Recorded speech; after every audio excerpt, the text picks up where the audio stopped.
You ask Tiger to calculate. This deals with linear inequalities with one unknown. The final result is x greater than -1. Let's solve it step by step.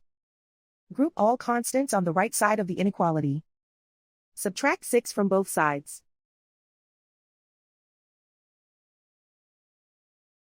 Group like terms.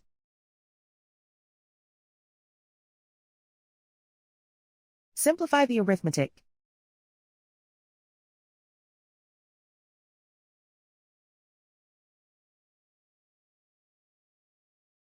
Isolate the x. Divide both sides by -2. Whenever you multiply or divide by a negative, reverse the inequality sign.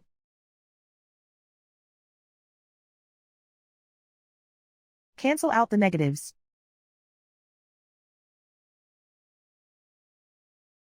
Simplify the fraction.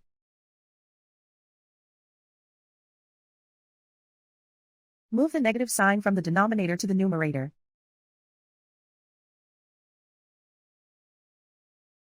Simplify the fraction.